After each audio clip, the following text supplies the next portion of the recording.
భారత్ పాకిస్తాన్ మధ్య సరిహద్దు గొడవలు కొత్తేమీ కాదు. కానీ పహల్గాం ఉగ్రదాడి తర్వాత ఏం జరిగిందో చూసాం. దాదాపు యుద్ధ వాతావరణం నెలకొంది. ఇలాంటి పరిస్థితిలో రెండు దేశాల మధ్య కాల్పుల విరమణ ఒప్పందం జరిగిన విషయం తెలిసిందే. అయినా సరే పాకిస్తాన్ సైన్యం తన వక్రబుద్ధిని మరోసారి చూపించింది.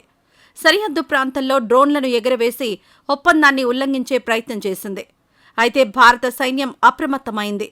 Director general of civil aviation DGCI ప్రతిచర్యలతో ఈ డ్రోన్లు నాశనం చేసింది. పాకిస్తాన్లో ప్రభుత్వం సైనిక వ్యవస్థ మధ్య ఉన్న విభేదాలు ఈ సమస్యకు మూల కారణంగా కనిపిస్తాయి.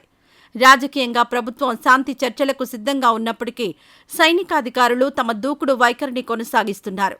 ఈ విభేదం కారణంగా కాల్పుల విరమణ ఒప్పందాలు లేదా శాంతి ప్రయత్నాలు తరచూ విఫలమవుతున్నాయి. భారత సైన్యం పాకిస్తాన్కు గట్టి సందేశాన్ని పంపింది.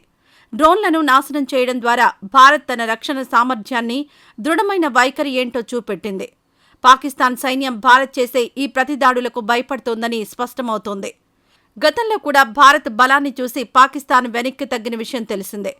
సర్జికల్ స్ట్రైక్స్, బాలాకోట్పై దాడి విషయంలో అది రుజువైంది. ఈ నేపథ్యంలో పాకిస్తాన్ తన వైఖరిని మార్చుకోవాల్సిన అవసరం ఉంది. సైనిక వ్యవస్థ, ప్రభుత్వం మధ్య సమన్వయం లేకపోవడం వల్ల శాంతి ప్రక్రియకు ఆటంకం కలుగుతోంది. అదే సమయంలో భారత్ తన సరిహద్దు రక్షణలో ఎటువంటి రాజీ పడకుండా దౌత్యపరమైన మార్గాలను కూడా అన్వేషిస్తోంది.